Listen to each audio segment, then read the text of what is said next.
In the last session, we have discussed the primary annotation and we have installed Lombok in our Spring Tool Suite IDE. Okay.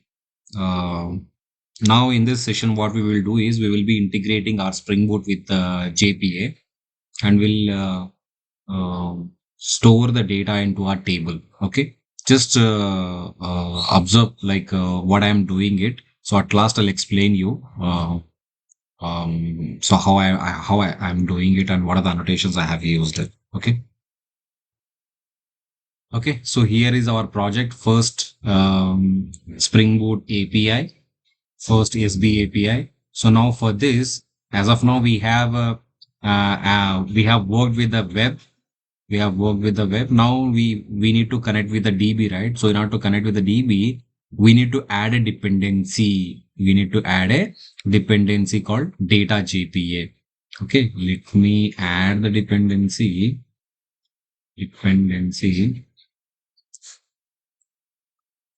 Dependency artifact ID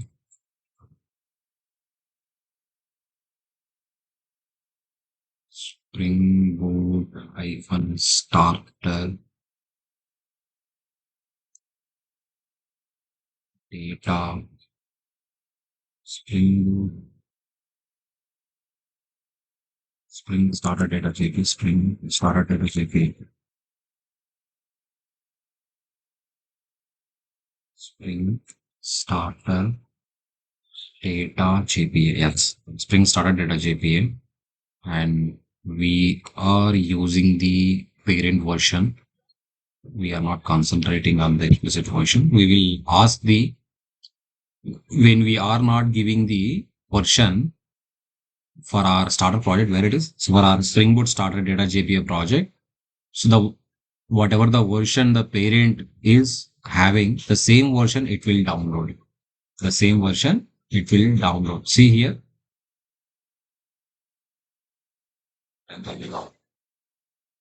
So it will download the 3.4.4 for the starter data JPA. Now we have added the Spring Boot starter. Now I need to add the MySQL dependency as well. MySQL dependency as well in order to connect with the uh, SQL database. Okay. So I will go to the pom.xml. I am not remembering that dependency name. So I'll add the dependency from the starter.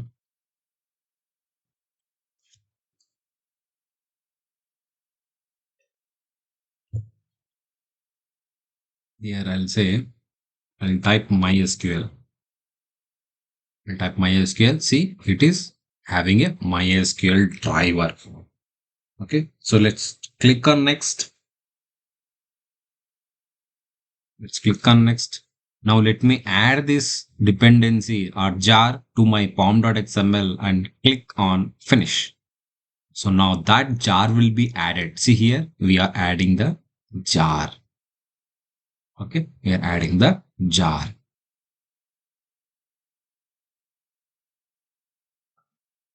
Okay, so we have added the data JPA. We have added the MySQL connector as well.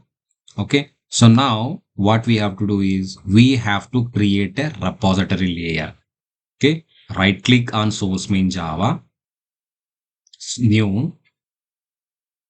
Here we'll be creating an interface, not a class. Okay, so here I'll be creating a package for this one, pom.first springboot.apa. I'll say repos. All the repositories will go inside the repos folder.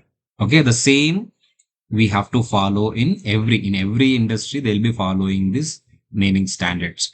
If you want to store all the repository, you should be storing inside this folder, repos folder only.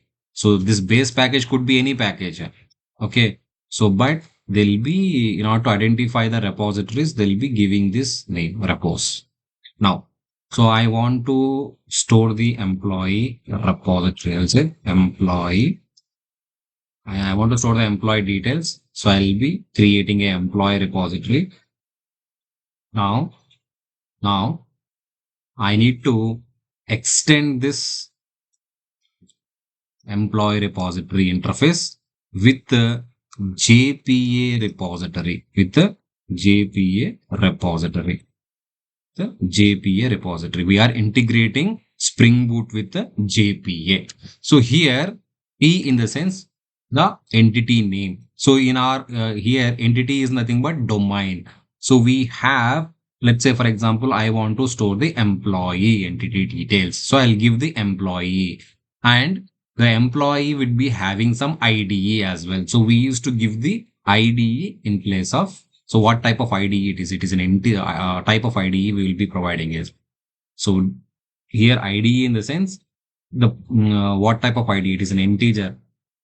Your primary key ID type is integer or float or string or, so all these details you will be providing it, and you will be giving the class name. So this is done.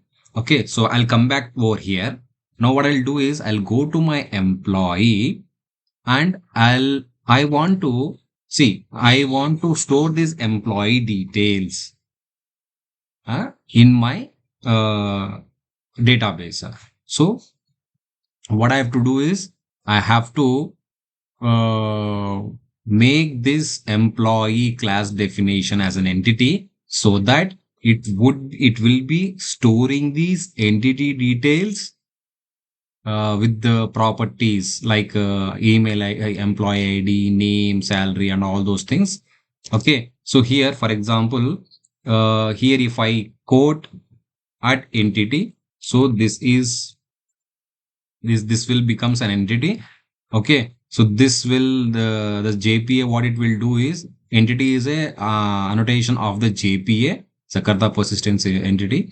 So it is a annotation of the JPA. What we will do is we will be based on this, by seeing this entity, JPA will read this employee, and it will create a table name based on the class name. So if the employee is the in employee, here we have an employee class, right? So what it will do is it will create a table based on this class name. So here what it will do is it will create a table exactly similar to the exactly similar to the class name, but the first letter should be a small. Okay, employee. Okay, if you want to create your own table name, if you want to give your own table name, so by default, if you are not giving any table annotation, if you don't want to give any table name, what you have to do is by default, if you are not giving any table name, by default it will convert this employee into case sensitive lower cases, and it will create a table name. So if we are giving the table name, for example, I am giving the employee details. Okay, so employee details. Now this employee details table will be created. So before it was by default, if you are not giving the table annotation, if you are not giving the table name, okay, it will be creating the employee. It would be creating the employee based on the class name. Now you have given the table name. Okay, your table name is employee details. You are telling the JPA to create the table with the name called employee details. Now what it will do? It will create the employee underscore details instead of this default table. Cool. Understood?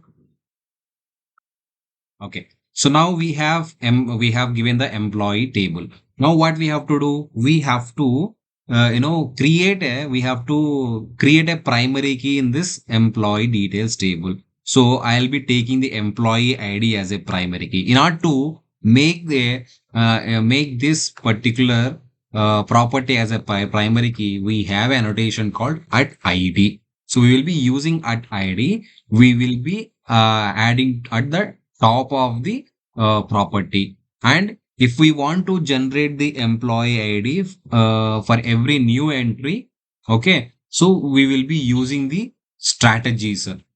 Okay, we will be using the generation type. Generated value equals to strategy. Let's say generation type dot. I'll say identity is the generator. You can use auto also. All are similar. Identity sequentially you want to create UUID, uniquely it will create some number actually. Okay, table generator. So it's not needed as of now. I'll explain you when time needed. Okay, as of now, we will be using identity. What identity will be doing is whenever a new entry is coming, so it will be automatically creating a, new employee ID. You can use identity, you can use auto also. It's not a problem actually. So automatically it will generate the employee ID. All are same, but small changes are there.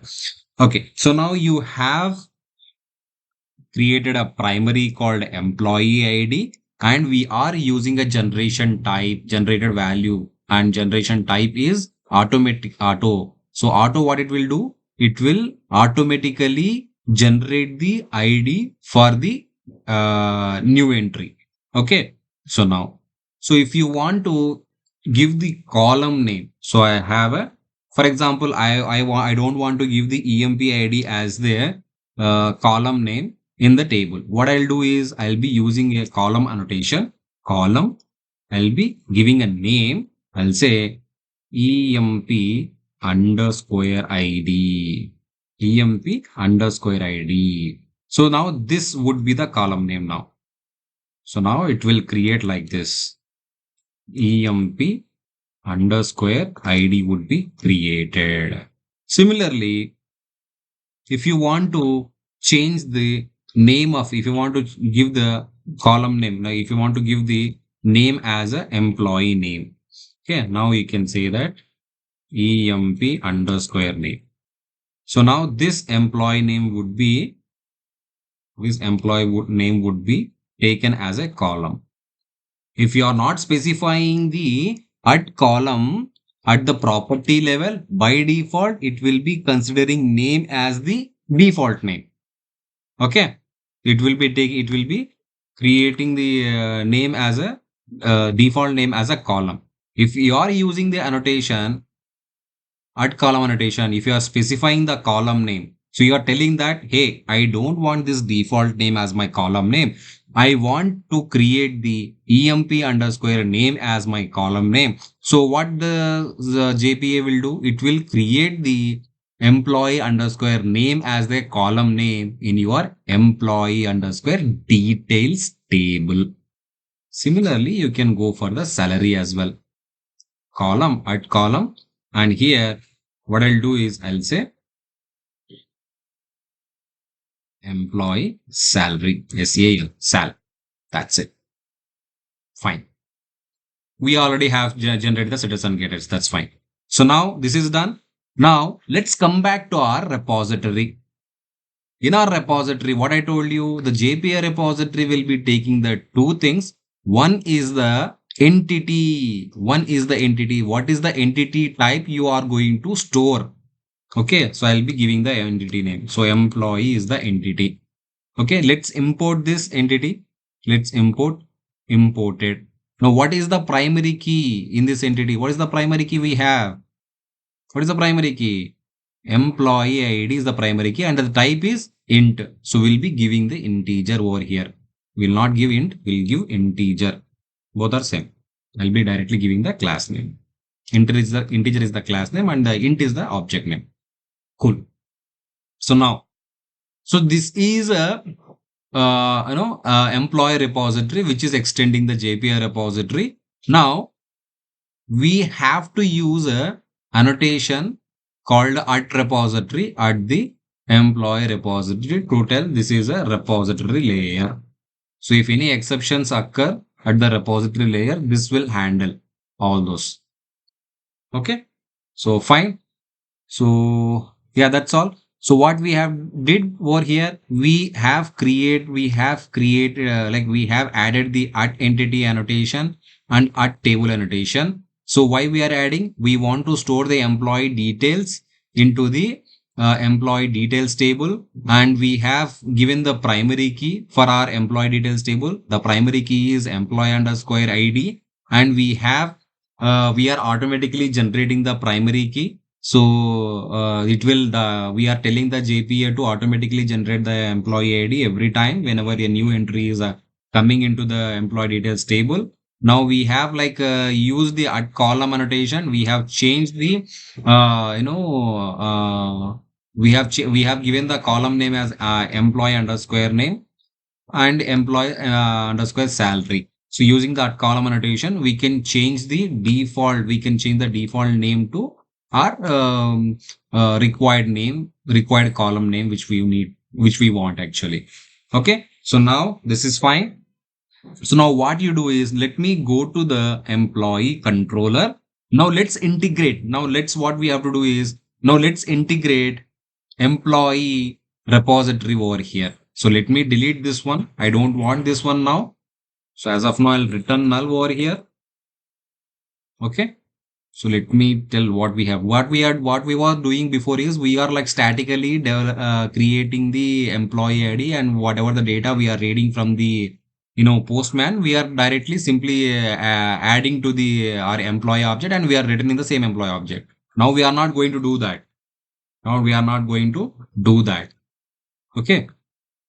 So now what I'll do is, I'll integrate repository now, employee repository. How I need to integrate? I'll be creating the employee repository as a property in the employee controller. Employee repository, employee repository. Okay. So now this is a private.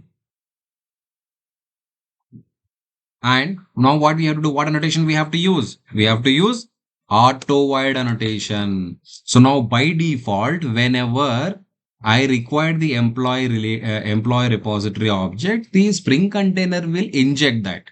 Okay. As the employee repository as an interface, it will create an object. Who will create an object of the employee repository? The Spring container will do that actually. It will inject after creating the employee repository, it will inject to us. Okay. Okay. Just leave just leave that.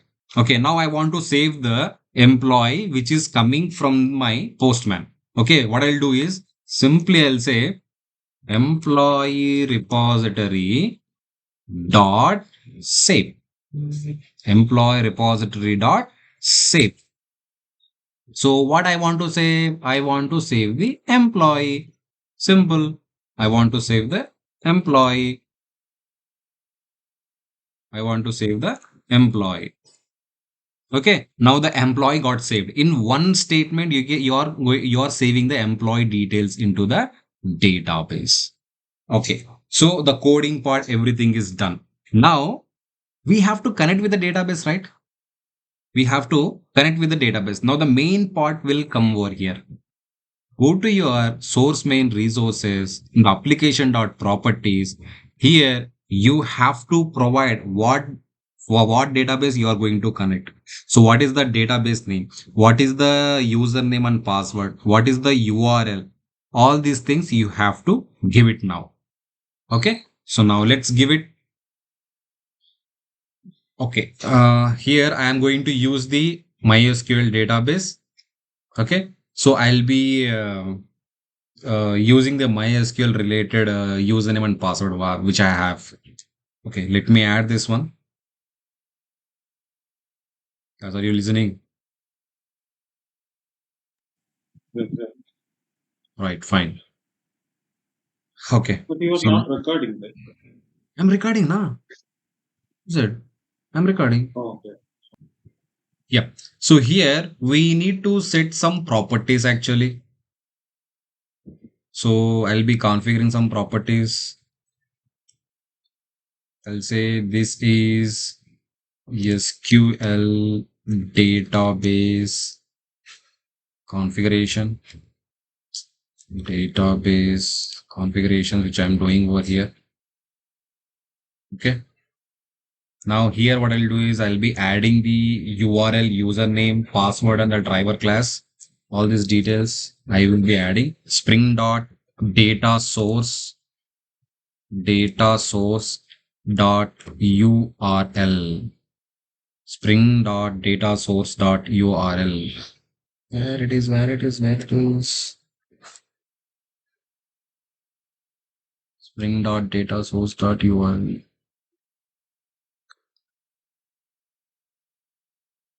data source dot URL.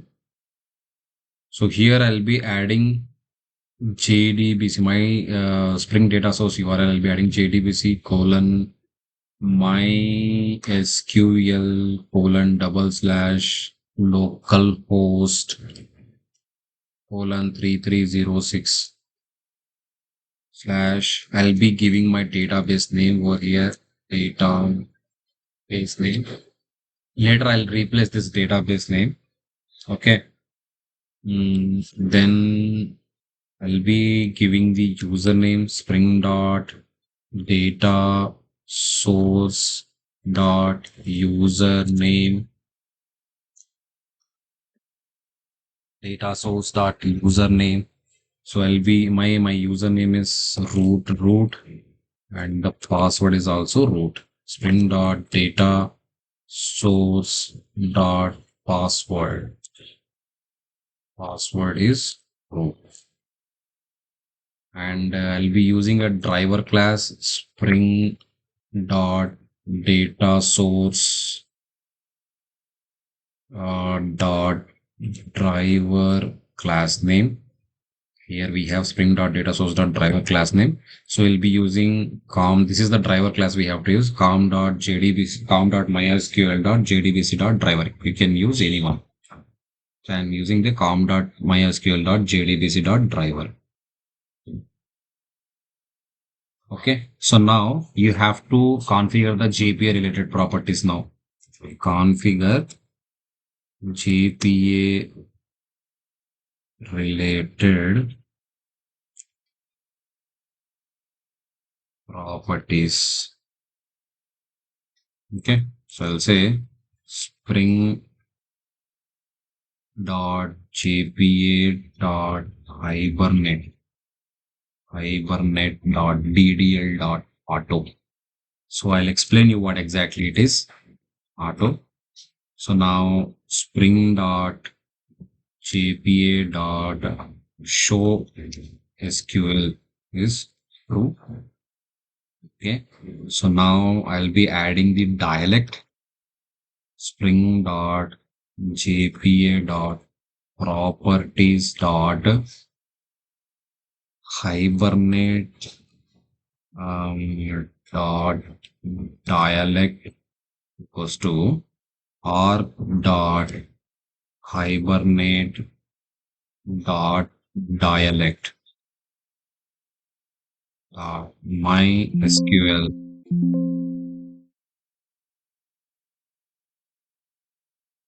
MySQL 8 dialect.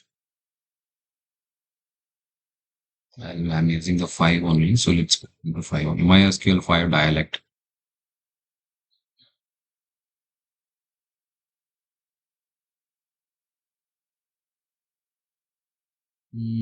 Think this is the fan, right?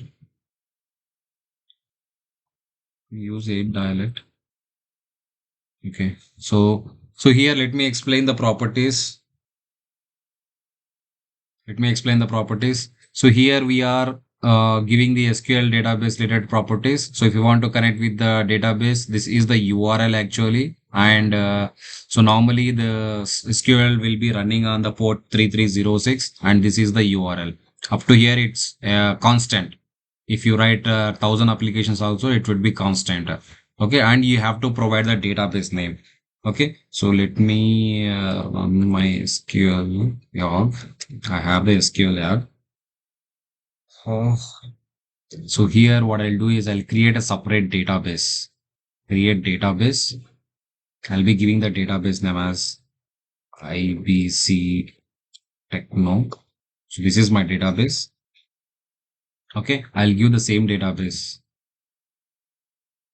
IBC Techno. Let me give the database name as IBC Techno. IBC underscore Techno. Okay, so IBC Techno is the database name. In this database, what you are going to do? You are creating the employee details table, and this is the primary key, and these are the columns you are going to store. Okay, and let me explore the other properties as well. So you are like, if you want to connect with the database, you have the URL and you have the database name and all. Now you want to connect with the database, right? You need a username and password. So the database is password protected. If you have the username and password, then only you will be able to connect it. Now, the driver class. So we are like using the one driver, right, in our pom.xml. So we need to connect with the driver.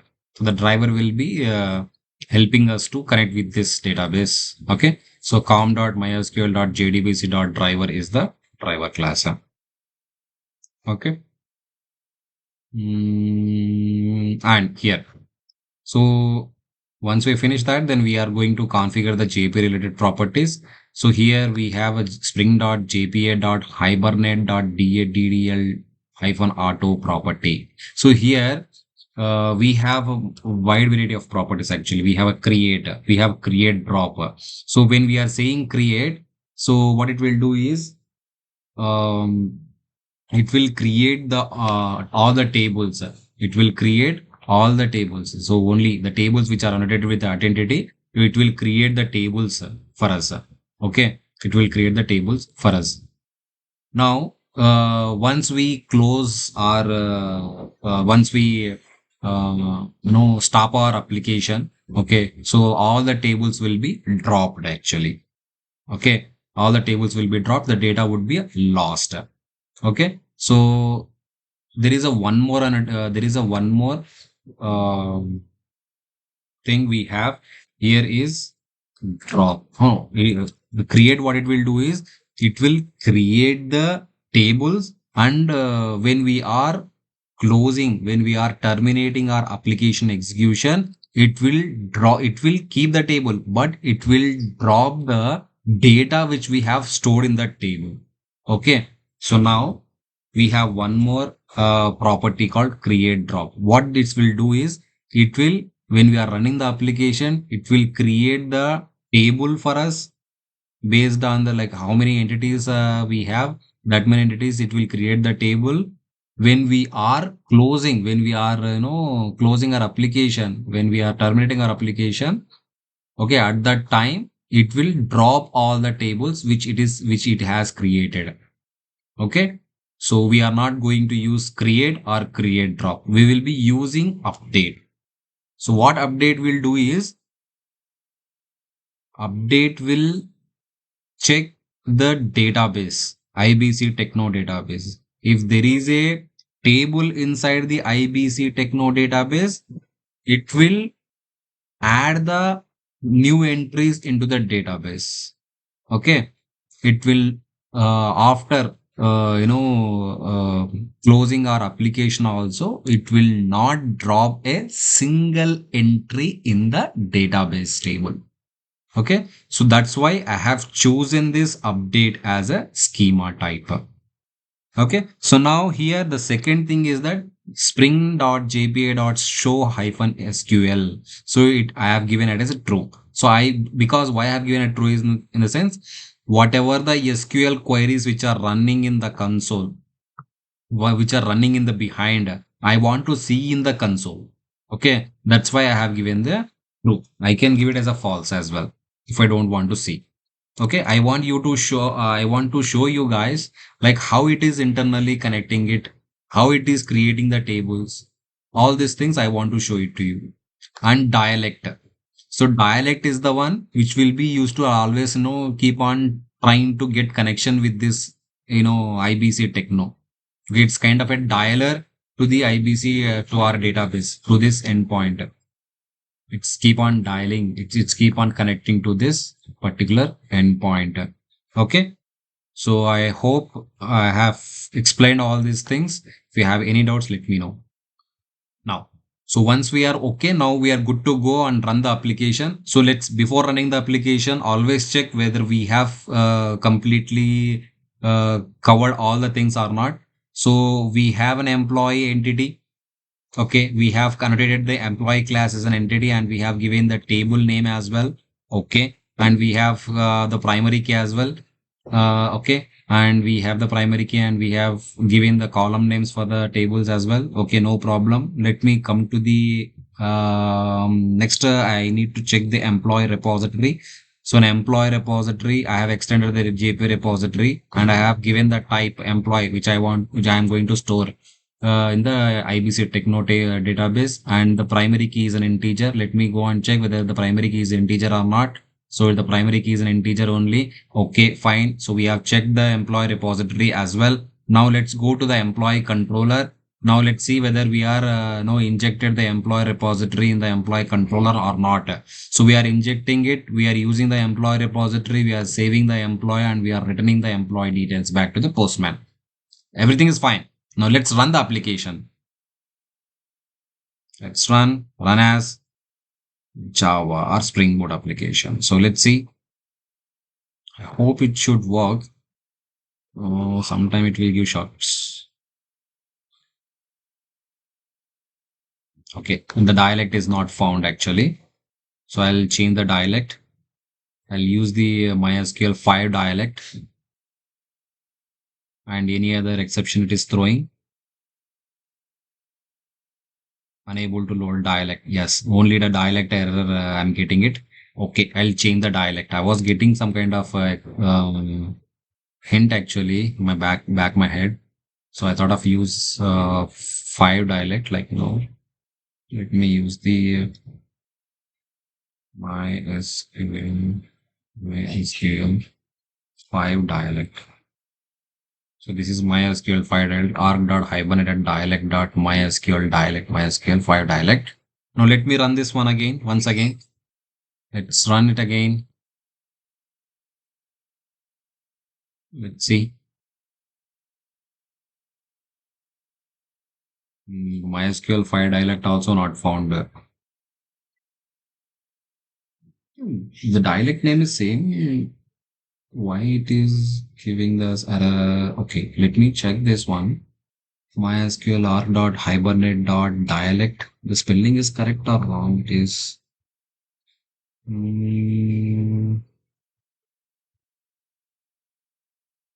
Might be a dependency issue or what? Okay, so let's use the. So what is the version we are using? The Hibernate connector version 8 or something. Let me check this one. So we were using the version. Let me give the version directly over here. So I'll say 8.0.334. So this is the version I can use. So this is the latest version. And I need to add the Hibernate related dependency as well. So let me add the Hibernate related dependency as well. Hibernate. Because of this, it might be causing exception. So let me add that one as well. So artifact. So that after MySQL connector, it should be Java, right? Hyphen Java. No. It's J in the sense it's Java only. Okay. Artifact ID. Okay, so here I'll be giving the version. I'll be giving the Hibernate related Java Hibernate core.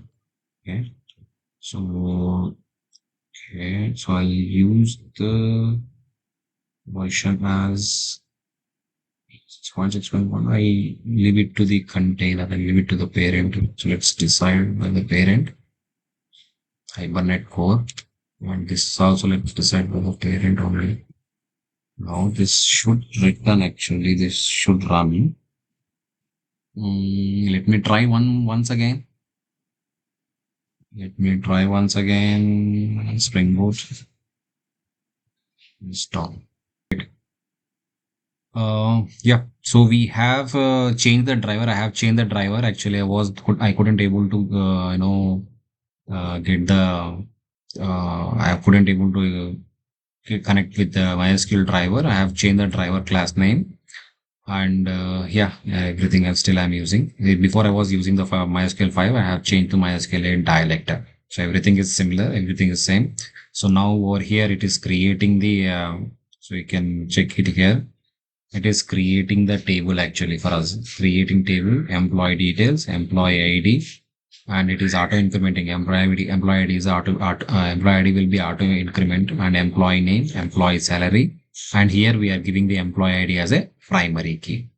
Okay. And it is running on the Tomcat server at port 8080. Now let's go to the Postman now. Let's fire up the request. Postman, open. Let's fire up the request. Let's see whether we are like storing the entries into the database table or not.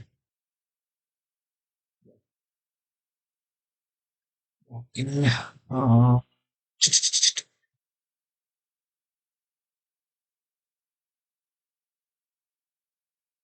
Okay, so this is the get one, and this is the organization one, this is the employee one, and we have a body. NSK, salary, and this is the details we are going to add.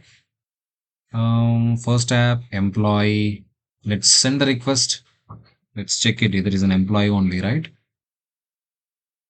Let's go to the employee controller. In the employee controller, we have the post mapping and the endpoint is employee only. So let me go to the Postman. Let's send the request. Let's check the response. So it is getting the response. Employee ID is created and we are getting the data back. So let me go to the, my database and check it. So let me refresh this one. Let's refreshed. So let me check the table data. So here we have a table data. So here we have added an entry, right? Employee ID 1, employee name is NSK, employee salary is this. Okay. Okay, fine. We can write a query as well. SELECT, select star from employee. What is this? Employee underscore details. You can run this query. Okay, so it is executing this one. Fine.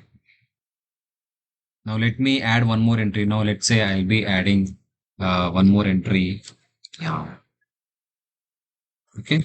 So I have given some other different salary. Let's send the request. Now it should give employed as a 2. So it is giving the employed as a 2. Now let's go to the database. Let's check whether we are storing we are getting the details or not. So here we are getting the details. I am, and we are storing the salary as well. Okay. And let's take an overview like what we have done. So we have created we have added the annotations at the employee level, and we have given the table, and the same table we are creating in this one. So in our database, IBC Techno database. So employee details is the table and the columns. So employee ID is the column, the same column which I have given over there, right? The same it will be printing, adding over here, employee underscore name, employee underscore salary. All these details will be we can see over here, and for every for every new entry it is creating a one employee ID. Okay, fine. That's all. Any other doubts you have, let me know. So if you don't have any doubts, we can wind up the call.